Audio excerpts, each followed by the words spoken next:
Silahkan di start video dulu yang masih di stop video. Oke.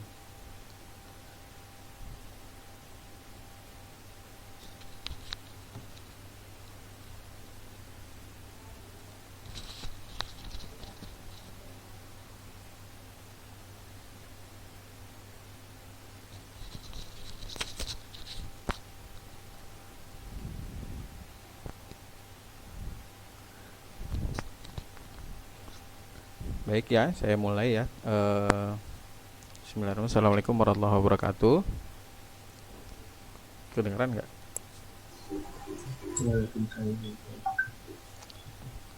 Ya. Untuk pertemuan hari ini baru pertama ya untuk apa namanya, bisa lihat saya untuk apa namanya, kan biasanya kita sehari-hari pakai WhatsApp ya, WhatsApp grup.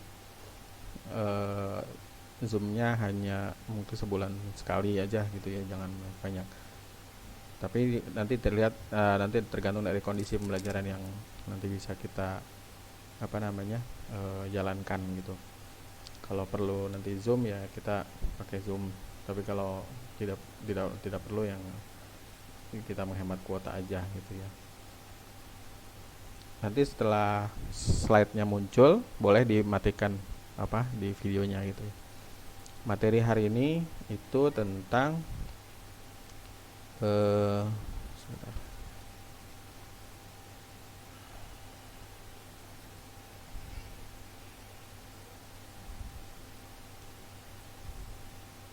Materi hari ini tentang prinsip geografi ya. Prinsip geografi.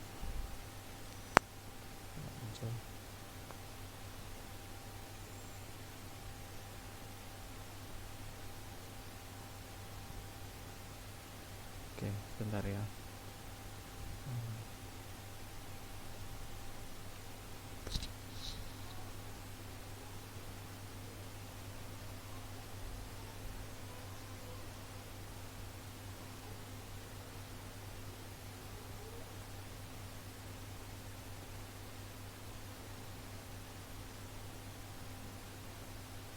Ya. Materi hari ini adalah tentang prinsip geografi ya.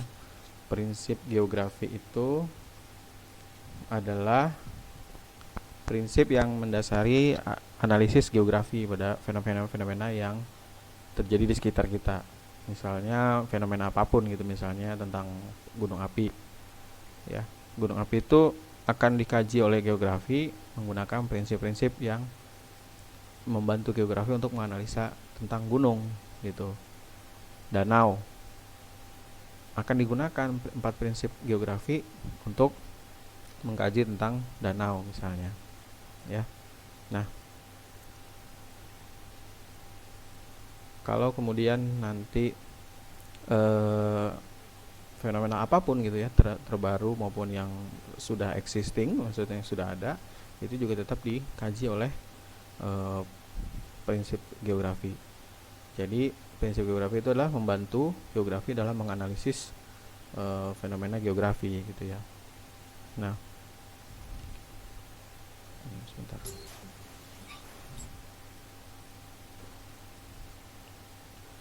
Nah, untuk apa namanya, yang pertama, prinsip geografi yang pertama adalah prinsip deskripsi ya, deskripsi. Prinsip deskripsi digunakan geografi untuk menjelaskan ya, menguraikan suatu fenomena geografi ya. Baik itu berupa peta, gambar ya, diagram, grafik, tabel angka dan segala macamnya, itu sifatnya adalah prinsip deskripsi. Saya menyampaikan seperti ini juga prinsip deskripsi gitu. Makanya di slide itu ada diagram ya, ada grafik gitu ya, grafik bencana. Itu juga merupakan prinsip deskripsi. Terus peta itu penggunaan peta ya untuk melihat potensi wilayah situ. Itu juga merupakan bagian dari prinsip deskripsi. Nah, terus ada dia apa namanya gambar dia flowchart ya, atau istilahnya gambar yang menjelaskan tentang siklus air. Nah, itu juga merupakan bagian dari prinsip deskripsi. Nah, kemudian yang kedua adalah prinsip distribusi. Prinsip distribusi, semua objek itu pasti mengalami persebaran ya. Walaupun cuma satu objeknya misalnya, tapi pasti ada di suatu lokasi ya, suatu lokasi di muka bumi. Nah, ini juga bagian dari prinsip distribusi gitu. Pasti misalnya apa, sebaran gunung api ya, sebaran danau, sebaran ini di contoh tuh sebaran hewan di Indonesia ya. Ada hewan bagian barat Indonesia, hewan bagian timur Indonesia, dan ada bagian peralihan. Itu lihat di situ ya di slide-nya. Itu prinsip persebaran ya. Kemudian contoh yang lain misalnya yang sifatnya sosial ya, misalnya sebaran sekolah, sebaran rumah sakit ya, sebaran fasilitas umum, fasilitas sosial ya, pergerakan manusia yang sifatnya itu semua adalah bagian dari prinsip distribusi. Jadi kalau misalnya di soal ya, misalnya gini di soal ya, banjir melanda wilayah Jakarta, Bogor, Depok, Tangerang, Bekasi ya, misalnya seperti itu. Kalau ada penyebutan beberapa tempat, berarti dia prinsipnya adalah distribusi ya, prinsipnya distribusi kalau ada penyebaran atau persebaran tempatnya. Tuh. Yang berikutnya ada prinsip interrelasi. Prinsip interrelasi adalah prinsip yang menghubungkan suatu fenomena dengan fenomena yang lainnya ya. Nah, misalnya di situ digambar itu misalnya banjir bandang ya. Banjir bandang itu pasti akan terkait dengan banyak hal ya. Misalnya apa? Hutan gundul ya kan.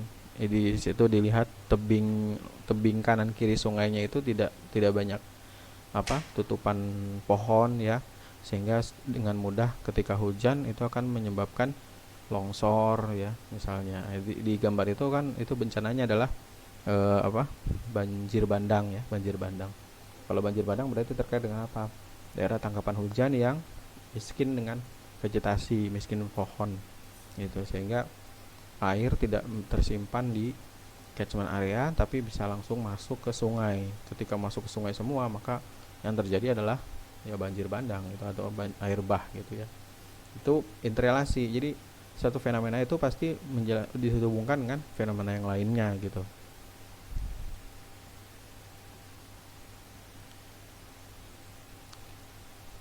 Nah, kemudian yang berikutnya adalah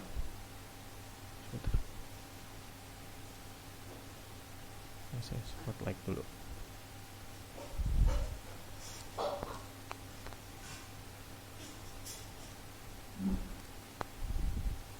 Yang berikutnya adalah prinsip korologi ya, korologi.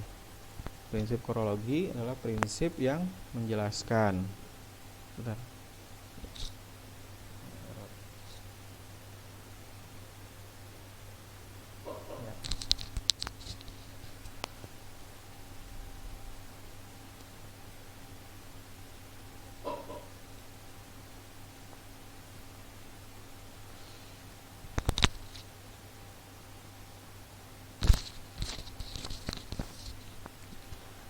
Prinsip korologi itu prinsip yang lebih modern ya dibandingkan dengan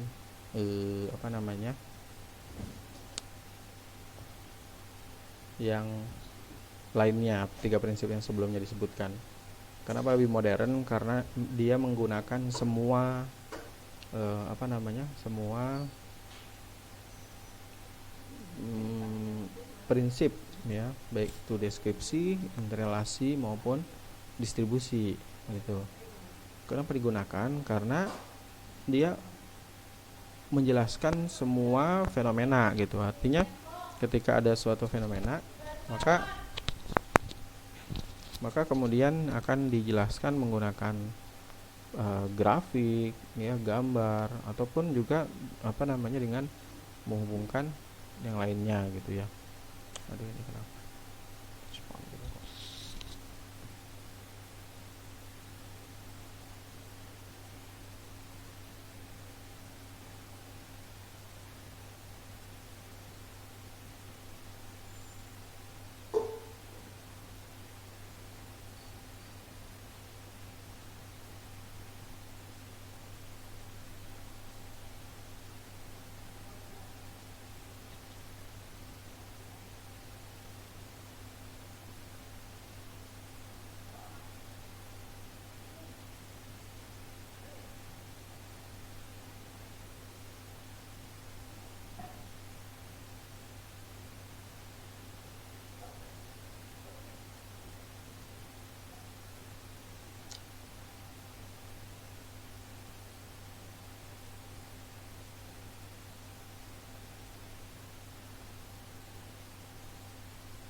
Jadi prinsip geologi itu menggunakan penjelasan, persebaran, hubungan sebab akibat dari suatu fenomena geografi dengan fenomena geografi yang lainnya.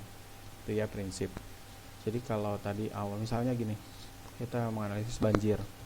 Banjir itu kalau dijelaskan ya, misalnya penyebabnya apa, daerah mana yang terkena bencana, berapa jumlah korban, berapa jumlah harta benda yang hilang misalnya, atau yang terkena banjir gitu ya. Kemudian berapa banyak daerah yang mengalami banjirnya gitu ya. Itu berapa meter ya ketinggiannya, itu dijelaskan menggunakan prinsip deskripsi. Sebabnya kenapa? Oh ternyata daerah hulu mengalami hujan yang cukup besar ya, intensitas yang cukup besar. Kemudian kenapa terjadi banjir lagi? Ternyata daerah hilir yang mengalami penyempitan sungai ya. Kemudian peningkatan muka air laut misalnya. Nah itu adalah bagian dari interrelasi gitu ya. Jadi sebab akibat dari banjir tadi, jadi menghubungkan banjir. Kemudian yang berikutnya adalah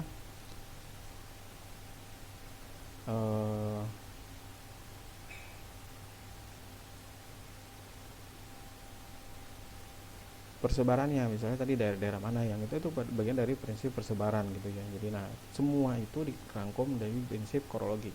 Kalau dalam soal ada yang menjelaskan, misalnya ada petanya, ada gambarnya gitu ya, kemudian ada penjelasannya misalnya, kemudian ada sebaran-sebaran daerahnya, kemudian ada hubungan antara fenomena lain, itu dalam satu soal, maka itu menjadi prinsip korologi gitu ya, bukan prinsip yang lainnya.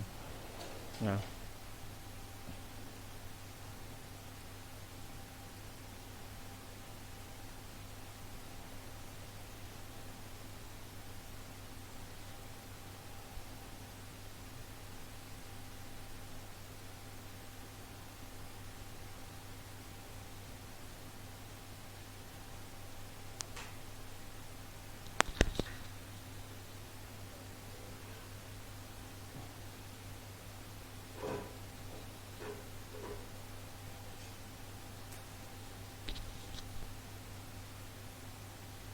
berikutnya adalah pendekatan geografi. Pendekatan geografi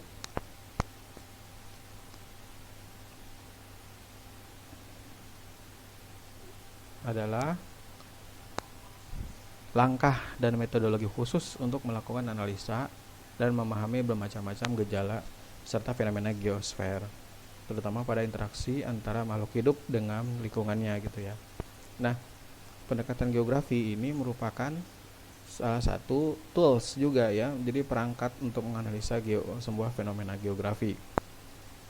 Kalau misalnya prinsip itu untuk menganalisis 5W+1H misalnya, dan mengidentifikasi apakah dia itu menjelaskan persebaran, interrelasi, atau kan korologi. Sementara kalau pendekatan itu bagaimana cara pandang gitu ya, cara pandang geografi terhadap suatu masalah. Nah, cara pandang geografi terhadap suatu masalah itu bisa dilakukan dengan menggunakan 3 pendekatan ya. Yang pertama adalah pendekatan secara spasial ya, pendekatan yang sifatnya keruangan gitu ya, dimana hanya dalam ruangan itu saja yang dilihat gitu ya, bagaimana bentuknya, fisiknya gitu ya, kemudian apa yang ada di dalam ruangan, itu semuanya itu pendekatan keruangan gitu ya, eksistensi ruang sebagai suatu satuan analisis gitu. Nah, pola keruangan berkenaan dengan distribusi elemen-elemen pembentuk ruang, misalnya ada titik, ada garis, ada areal yang memiliki kedudukan sendiri-sendiri secara implisit maupun eksplisit dalam hal agihan keruangan. Artinya apa? Misalnya kalau dalam satu kelas itu kan ada bangku, ada meja, ada papan tulis, ada kipas angin. Nah, semua itu menempati titik-titik dalam ruangan ya. Kemudian bagaimana kondisinya dan sebagainya itu adalah bagian dari pendekatan keruangan gitu. Nah, jadi hanya bersifatnya fisik gitu ya, untuk untuk pendekatan ke ruangan gitu ya, untuk menganalisis gejala apa yang ada di ruangan itu saja. Yang berikutnya adalah pendekatan secara ekologi atau ke lingkungan. Ini agak kurang geser ya. Ini keterkaitan antara fenomena geosfer dengan variabel lingkungan yang ada. Gitu. Misalnya di dalam ruangan itu ada siapa? Ada siswa ya, ada guru ya. Ada guru, ada siswa dan lain sebagainya, itu yang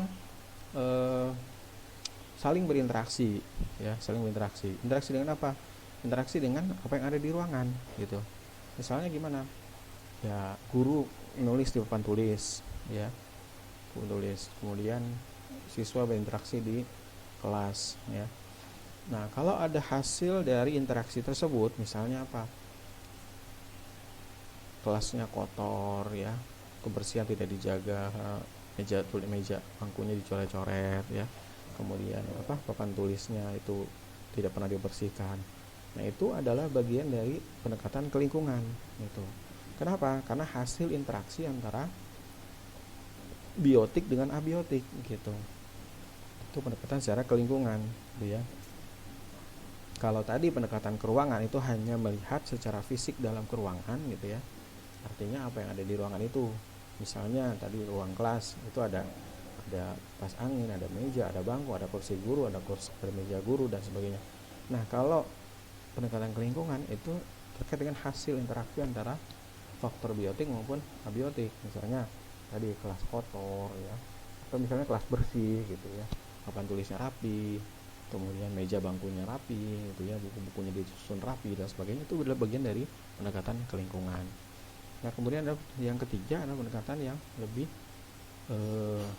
kewilayahan ya, pendekatan secara regional kompleks atau kompleks wilayah. Pendekatan regional kompleks itu permasalahan yang terjadi di suatu wilayah tidak hanya melibatkan elemen di wilayah itu. Permasalahan terkait dengan elemen di wilayah lain, sehingga keterkaitan antar wilayah tidak dapat dihindarkan. Ya, maka setiap kali ada fenomena itu pasti akan dikaitkan dengan fenomena dari wilayah lain gitu misalnya. Kayak misalnya ini sebetulnya mirip dengan prinsip interrelasi ya, tapi juga menggunakan seluruh prinsip yang ada, sehingga sehingga pendekatan kompleks wilayah itu melibatkan wilayah-wilayah lain yang terkait dengan fenomena yang terjadi di suatu wilayah. Misalnya gimana? Gunung api ya, gunung meletus misalnya, itu pasti akan mengakibatkan bencana di beberapa wilayah gitu ya. Nah, itu adalah pendekatan secara kompleks wilayah ya. Atau misalnya banjir ya, banjir di Jakarta, tapi solusinya ada di Bogor ya, ada di Depok, ada di Tangerang, ada di Bekasi ya, ada di Jakarta. Nah, itu adalah pelibatan elemen-elemen dari wilayah lain. Itu adalah pendekatan secara regional kompleks gitu ya, secara regional kompleks. Nah, maka dengan menggunakan 3 pendekatan geografi, kita akan dapat menghasilkan suatu pandangan geografi terhadap suatu masalah yang lebih kompleks gitu, yang lebih mendekati kegeografian gitu. Baik, itu materi hari ini. Silakan kemudian nanti ada link yang saya share di grup WhatsApp ya. Kemudian kamu baca literasi dulu ya, literasi. Kemudian setelah itu kemudian simpulkan apa yang dikerjakan, apa yang sudah dibaca gitu ya. Kemudian juga jangan lupa untuk tugas pekan lalu itu tetap dikerjakan ya, tetap ditagih. Kalau misalnya ada yang belum ya silakan dikirim ke email. Baik ya, kita lanjutkan di grup WhatsApp. Sekian dulu dari saya untuk Zoom meeting kali ini. Terima kasih, selamat pagi, assalamualaikum warahmatullahi wabarakatuh. Kita lanjutkan di grup WhatsApp ya.